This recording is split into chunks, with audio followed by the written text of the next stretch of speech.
for some reason, I think, confident that the answer would be positive because of the chemistry that was already going on. I mean, we were hanging out together. We used to go to the library. I mean, go to class to study together in the evening.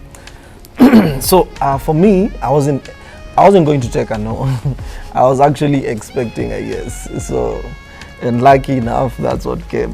Meanwhile, I was his friend. I didn't love him. Oh.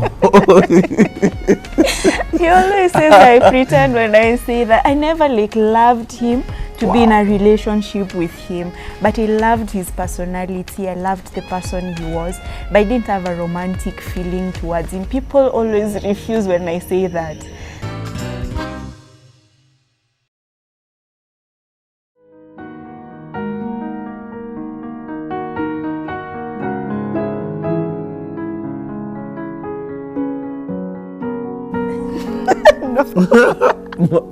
No, you need. We went for a honeymoon. No.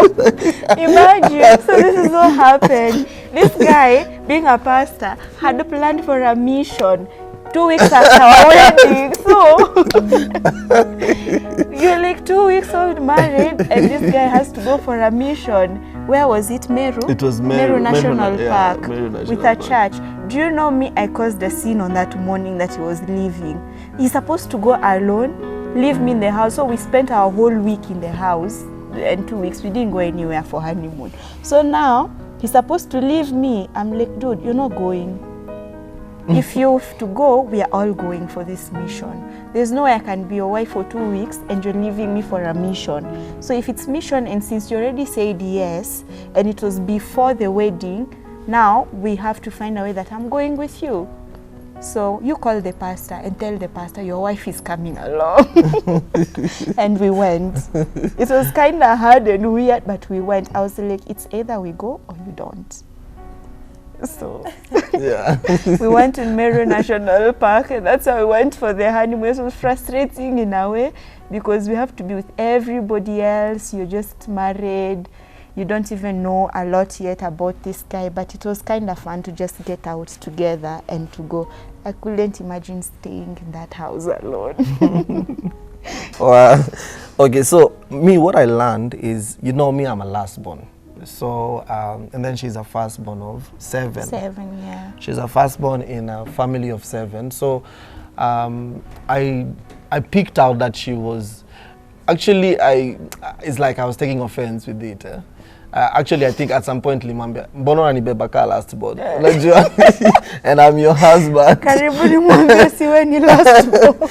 So I think there's that aspect where, especially because she's been leading another 6 kids, yeah, she already has that leadership and outgoing, and she will just be doing stuff, just not because she wants to offend you, but because that's what firstborns do. Me, I'm the lastborn, so I was used to everybody's taking care of me and all that. So what I learned about her is that she played that role, and I mean, slowly actually down the years, I have, you know, at some point men want to bring the ego in and then suppress their woman and not let them be outgoing and all that. So what I did for me is I let her do her firstborn and me deal with my lastborn, whatever problems, you know. Yeah, so I learned that she was an amazing leader. I saw how that she did a lot, and I loved how that role plays up to date in our family. Yeah. He was quiet, like he was silent. It used to be annoying, like, oh my God. I'm coming from a house where we are 7, but our house always had extra. We'll always be like 15 in that house because of friends and stuff. And so now all of a sudden we are staying in this house, and it's me and him, and it's quiet, like so quiet. And he will come out during breakfast, and after eating he's like, I need my time. And he goes to the room to read books. And I'm thinking, okay, what am I supposed to be doing here? So I remember coming out and telling him, that was like less than a month, I'm going back home. I'm tired. Because I have nobody to talk to here. It's so annoying. You're always silent. And he told me, okay, go. And I reached at the door. I'm like, wait a minute. where am I going? My mom won't even let me in without him. So where am I going? So we had to start figuring out how to live with each other. I needed to start finding things that I would do that will not make me feel uncomfortable when he needs his time. And with time, actually, I like my time also. So I've grown. It's like we've mixed our personalities. I have learned to also want to have my time, my space, and him also has become more outgoing. Yeah, so those are like some of the things were like yeah, we needed to adjust with each other. I think for you to get to the place where you interlock, there has to be a lot of friction. Yeah. And it's actually in, you know, when you're dating, you put your best foot forward. There are a lot of things that you hide. There's a lot of dark stuff, you know, your dirty linen, nobody can see it. But now when you get into marriage and you guys begin to hang out, you begin to see each other's weaknesses, I mean, that's when conflict is actually what builds relationships. So don't run away from the conflicts. When they come, accept, see how you can solve them. So the more the conflicts come, the more interlocked you guys, because there's friction. Then we see, okay, if I do this, I'm stepping on her foot. So what should I do better next time, you know? So I think that's how it is. I think that's how it is. Yeah, I think nobody wants to get married and go separate ways. In as much as for some people it happens, but that's not what somebody intentionally wants to happen. So you have to make it work. So for me personally, I had to start adjusting mostly in knowing that in as much as he's a last born in their place and I'm a firstborn here, I'm his wife.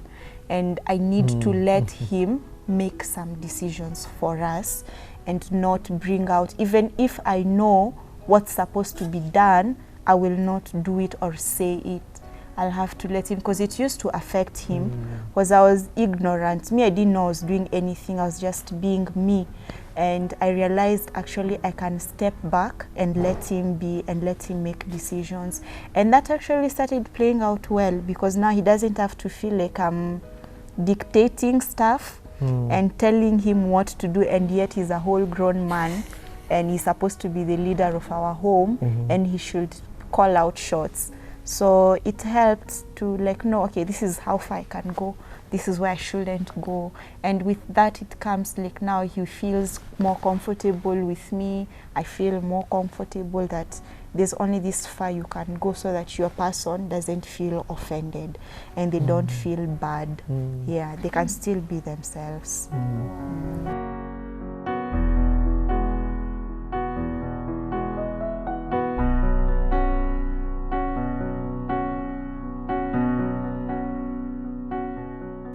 So initially, in the early years of marriage, sometimes there can be a lot of conflict. So sometimes we would involve pastor friends, you know, some pastors in Sitam that are very close to us. So she would sometimes actually leave the house and go to their house. And then I'm receiving a call. Your wife is I'm here. being told your wife is here. Come pick her collect your wife. Come collect your wife. And me, with all that, I just go. I mean, they tell it to me. And I mean, it's good to have people that can, you know, tell you the way it is. Make you swallow the bitter pill. You need such kind of friends that can tell you, tell it to you, however hard it is. And I thank God for Pastor Salwa and Reverend Salwa and Reverend Rose. They are currently serving in Sitam Thika. Those guys saved our marriage. Those guys saved our marriage, not once, not twice, not thrice. So, but again, as we continued, then we realized the more we solve these issues, the more we begin to blend and the issues continue to reduce. Nowadays, we don't have so many issues as we used to do.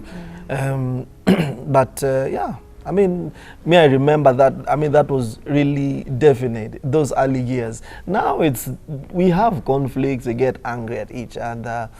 Sometimes those days I would get angry and I would like mute and I will not Yeah, talk to we her. go silent. Like I'm not talking to Yeah, you. I'm not even seeing I'm you, giving you in silent fact. treatment. I'm not even talking to you. We are going to stay like 2-3 days without talking. Tunapitana tu kitchen tukiserve. Napika naenda la serve. Anapika naenda la serve. I'll eat in the room or she will eat in the room. Hey, but it was too much work, you know. So slowly by slowly we got over it. It's a season and all marriages will have such seasons. Yeah, so now we will have conflicts, and nowadays maybe if I pick an offense, sometimes I'll even overlook and I'll be like, because the Bible says love covers a multitude of wrong, you know. So there are things she will do and I will notice, and sometimes I even ask myself, did she even know that she offended me? Because sometimes your partner will offend you because of your own selfish, you created your own selfish expectations of your spouse. So she will do things innocently, not because she wanted to hurt you, and then you pick offense because you are selfish in your own self. I'm expecting you to do this, I'm expecting you to do that, but you're not doing that for me. So nowadays I'll have reduced how many times quarrel or get angry. I'll overlook, because I understand peace is good. You know, they say a happy wife, a happy life. So I love my peace. Some of these small issues that conflicting over, nowadays I'm like, that's a small matter. Why should I pick a fight for this, you know? Yeah, so yeah. And then separate your own stresses. I separate my own personal life stresses with conflicts, because sometimes you may have your own challenges as a person, as a human being, and then you look at a small thing that she did. You know, she was supposed to, maybe it's her duty to cook, because I cook a lot. I think I even cook more than she does, you know. And so sometimes probably that day you're coming from out and you're hungry and you're expecting, but at 7 the food is going to be there and it's already 8, and that's when she's getting to start to cook. Kitambo, that will get me offended, because I'm hungry, I've gone out, and you've not even cooked. Saizi unajidrag unaenda kupika, you know. But nowadays I'm like, yeah, I can still wait another hour, you know. So for me, I've learned to overlook some of these small things. If there are serious matters that need to be resolved, that are beyond us, because marriage has those things. There is no perfect marriage. Anybody that lies to you that they never had conflict in their marriages, or they never have conflicts, those people are lying. Marriages will have conflicts, you know. So for me, I've learned to overlook, and if things are bigger than me, I'll consult some of my mentors, ask them. Let me give you actually a practical example. There's a friend of mine from Germany. He just got married to a Luo lady. It's like 2-3 months ago. He's like my best friend. Like, he's more closer to me, I'd say, more than my brother, my biological brother.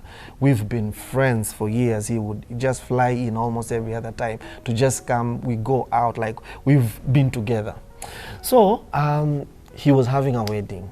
I'm supposed to be in the lineup, but the lady has chosen her friends, the guy has chosen his friends. You know, there are people who do that. So because we are not common friends. So I had to call an elder and ask him, you know, my friend is having a wedding, and there's no way I'm going to attend this wedding with my wife, and I'm dancing with another woman, azungusha bibi mingine hapa. So what happened is, this guy told me, you know, you can't do this. Attend the wedding, but don't be in the lineup, because you're supposed to be in the lineup with your wife. Yeah, so such kind of things. There are people who will give me counsel. Yeah.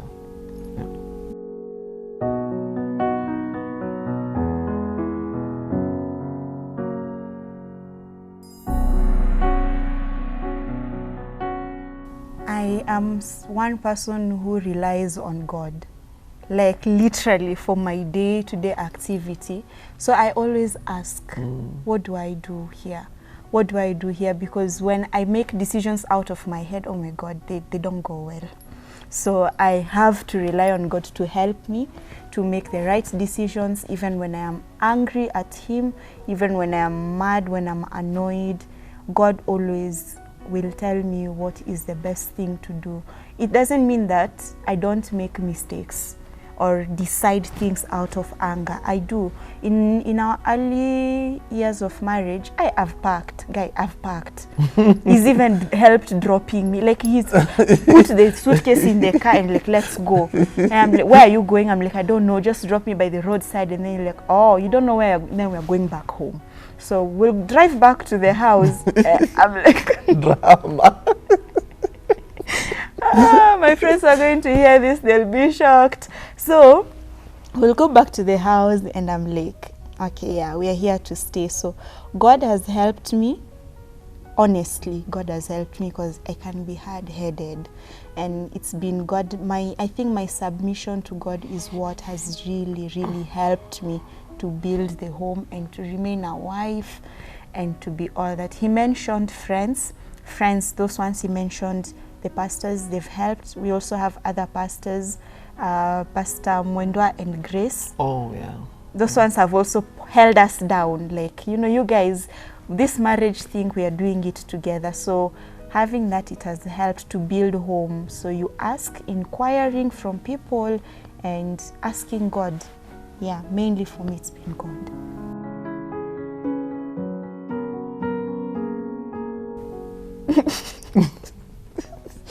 So that one is a bit complicated. There are times not always. We share separate accounts. So she has her own bank account. I have my own bank account. There are times I don't know. I don't want to say good days, that I will just give her money and just tell her, this is the money. What are we going to do with it? You know. But she's better in managing finances than me. I think I can overspend. I can buy expensive stuff. I love to spend. When the money is there, I love to spend. But her, I love the fact that she knows how to withhold and panga money, and she'll be like, no, we'd rather pay school fees for like 3 months, for the whole year for the kids, than go and buy this. This can wait, you know. That can wait, you know. So slowly by slowly, I'm learning to let her manage our finances. So when we got married, I really wanted to think of, let's share an account. And then he said, no, we can't share an account. So right now, I'm glad we don't share the account. It hurt me that time. Was like, my husband doesn't want to share an account with me. But knowing the kind of a spender he is, thank God we don't share an account. He was wise, though he didn't know he was wise. He thought he was just telling me no. But yeah, we have, because now I have my own business, and he has his own stuff he does. But now the money is ours. It's not mine. In as much as if it's in my account or his, it's ours. So we can't lack when one of us has money in the account. We don't have like delegated things to do, like you're paying for this, no, we pay for everything together. So nikikwama, he helps. If he gets out a place that he doesn't have and he needs it for personal use, I give, like, it's ours. It's just that it's coming through me, it's coming through him, but it's ours.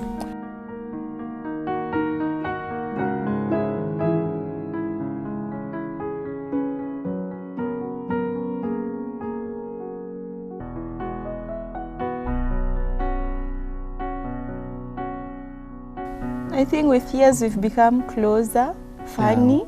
Yeah, because in the beginning, it was,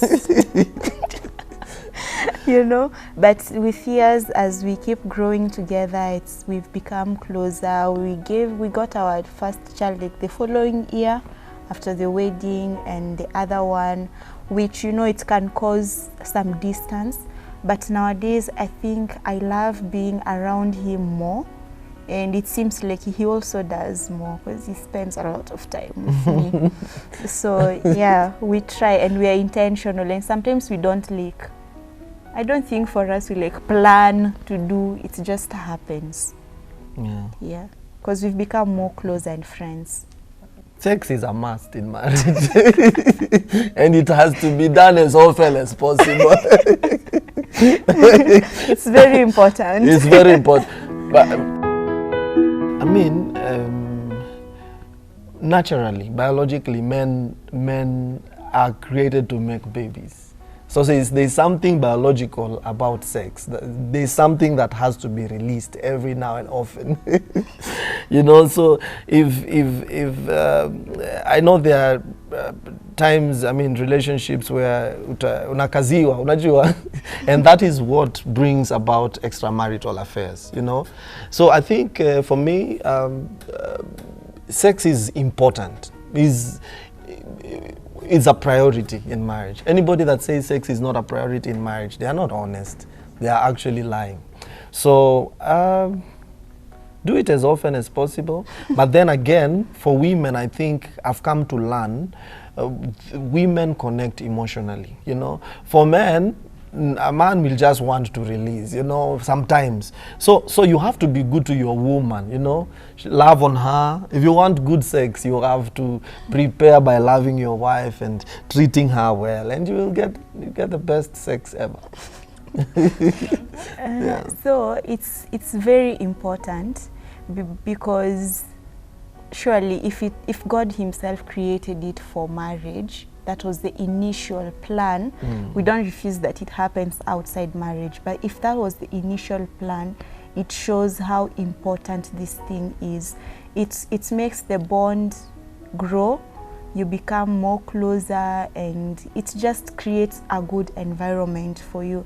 The way he said, honestly, if I am angry and if he's done things that have offended me, there's no way I'm going to surrender my body. Like, it's just annoying. And so creating that environment where the home is peaceful, where he's doing what he's supposed to do, and he has me in mind, I wouldn't mind. Like, it wouldn't be a duty I'm fulfilling. I'll be looking towards having fun with my friend in that way, in an intimate sexual way. So when I am okay, when we are okay, there are no issues that are going on which we are not solving. Issues will be there, but the ones that we are not solving, if I don't feel ignored and all those things, there's no way we are going to have a strife in that area. So and when there's no strife in that area, even you can see people they're happy at home, you know. Yeah. Both him and me, we are happy because we have that connection as often as possible that we can. So it's very, very important.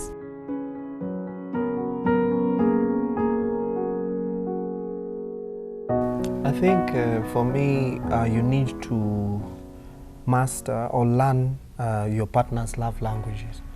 You know, there are people who love touch. She loves touch. She loves hugs so much. She just loves to be hugged, you know, every other time. So if you notice that and that can speak so much to her more than flowers, you know. Yeah. There are people who flowers will speak so much more than hugs and all those things. So if you have to first, for you to be able to appreciate somebody, you have to first know what do they love. You cannot appreciate somebody. You cannot bring somebody avocado when they love mangoes, you know. You have appreciated them, but they feel like this person doesn't know me, you know. So I think the way to first appreciate a person is to appreciate their love languages and then communicate your appreciation through the particular love languages that they are, you know, in line with. You know, so sometimes I'll buy her chocolates, you know, just take her chocolates. Of course, I hug her, but most of the times I hug her because she says hug me, because she just loves to be hugged. I forget. Just leave and go. Like, I need a hug. I forget sometimes. But again, also that maybe can come out of her bringing. I think for her, she was really hugged a lot by the parents. For us, I don't think the hugs were like once a year, you know. So for me, it's not a big deal. But for her, hey, my daddy used to hug me. Yeah, so I go out of my way to show her appreciation in the particular areas that she loves. And then clean the house sometimes when she's busy. You know, take the kids to school. You know, cook for her special meals. I love to do that because she loves food. She can eat. Yeah, so those are the many ways. There are so many others, but yeah.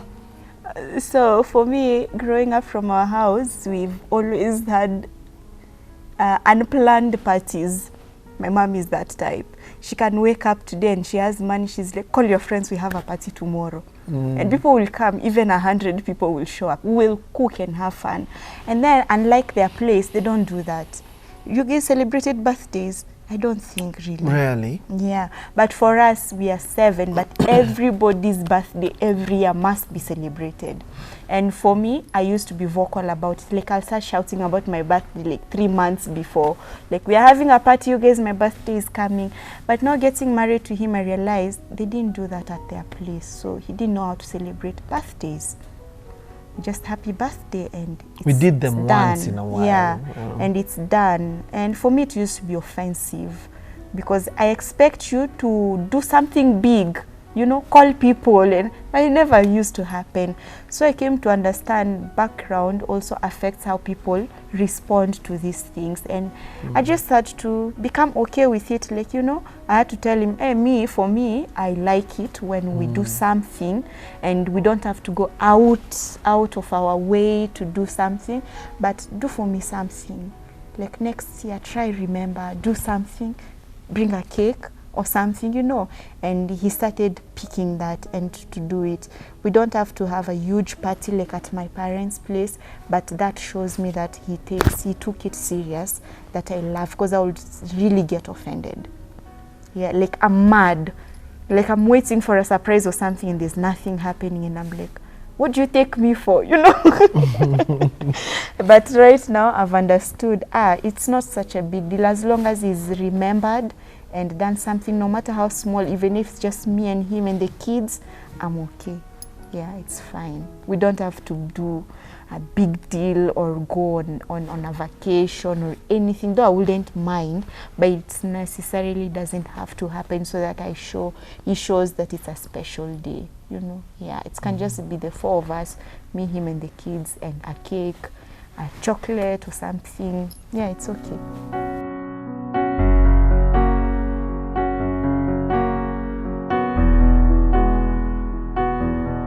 So personally, I think God is very important, like really important in our lives, even as when we are young. For me personally, you know, I got married when I was 22, and it was the time that many people were not sure. They were like, will she even go any further? But for me, what held me down, what I was relying on and lying on was God's voice. I knew more than anything that God has said it, God is going to carry me through this. It doesn't matter what happens. So for me personally, I will say, no, God, inquire of him, of the person you want to get married to. These qualities and stuff, they are good just to help you, to guide you on, but they shouldn't be something you hold on so much to that you are not willing to bend in some ways. So have them, but let God be the person that guides you to this person. And it means that, because you know, the same way that we are growing, it's the same way that people get to learn things and also develop in due time. So somebody might be this today, but tomorrow that's not who they are. And you'll get married and you'll be shocked about the things that you're going to find in there. But where is your confidence? Like, where are you anchored? What was the foundation? Where did you start from? Because that is the place that will keep you. Or if it wasn't something that was so strong, you will leave and you will go. But when it is somewhere that it is God, it started with God, be sure that is going to carry you to the end. And it's possible to be a wife and to have your own things running and to have a good partner, a good husband. These men are still there, but sometimes they don't come with the full package. Yeah, it's not like everything at once. Some of these things come as you keep going on. And the most important, as I keep saying, it's God, knowing his voice, he stand with you. And from there, you'll be able to run through whatever challenges that come. Because for me, I always run to God and say, I didn't initiate this thing.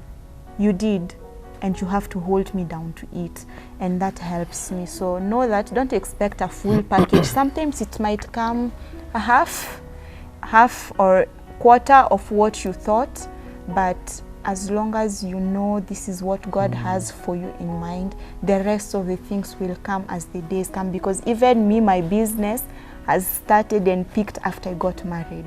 It's not something that I was doing before I got married.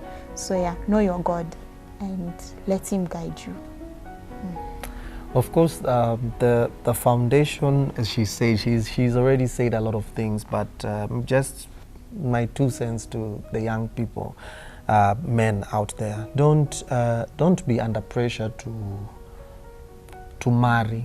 If you see your peers have gotten married, so don't get married because you're under pressure. There are so many people who enter marriage because they are under pressure. Don't let people pressurize you to marry. Oh, you're 28 years old and you want to get married because all your schoolmates are already getting married. That's already a red flag. Wait for God's timing. Make sure you get the right person. And then don't marry for your parents. Don't let your parents impose on who you're going to choose. Don't also overspend. If you don't have enough money to do a big wedding, please just go to the AG. I know so many people, so many of my friends that have just gone to the AG and they got married. And then you only marry once, like not unless maybe your wife has, because you are not marrying to look for divorce, because the Bible says God hates divorce. I mean, you want to be with that woman till you grow old together, not unless death comes in, then the Bible allows you to get married again. But marry like you will never marry again. Make sure you choose wisely, make sure you choose the right person, and yeah, there will be challenges. Do not be afraid of getting married because you don't have enough money. You can manage it. You can grow together. It's not about having all the money. It's about growing together, one step at a time. And marriage is a beautiful thing.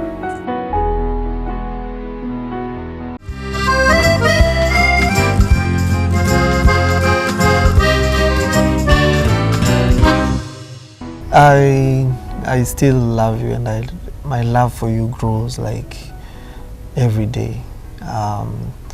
If I had a chance to marry again, I would still go for you. There is nobody that matches you. I have looked when I was single, and by the time I was making that decision, I was sure that it's you, and there will not be any other person. So I love you so much. Thank you. Yes. Personally, there are those days at the beginning when things would get really, really hot, and I would ask myself, wait a minute, what did I just do to myself? But because I was so sure God cannot mislead, he can't misguide, I knew somehow we're going to overcome any challenge that comes. And over the years, you've made it much easier. As each day goes by, it becomes easier and easier to do this. And so I thank God that I actually said yes. Yeah, it feels good to be here. It's like 6 years, going to 6 years, and it's like we just started. So I look forward to many more. You're a good man. And I really love you. I don't think I've never reached to the point where I loved somebody so much to want to spend my life with them, like to get married to them. And I did that with you. I still love you even now, and I know I'll love you still tomorrow. Even when you make me angry, I'll still love you. Like, it's a sure thing. It's something that's there, and it's not going anywhere. Marriage works, and this is our love story.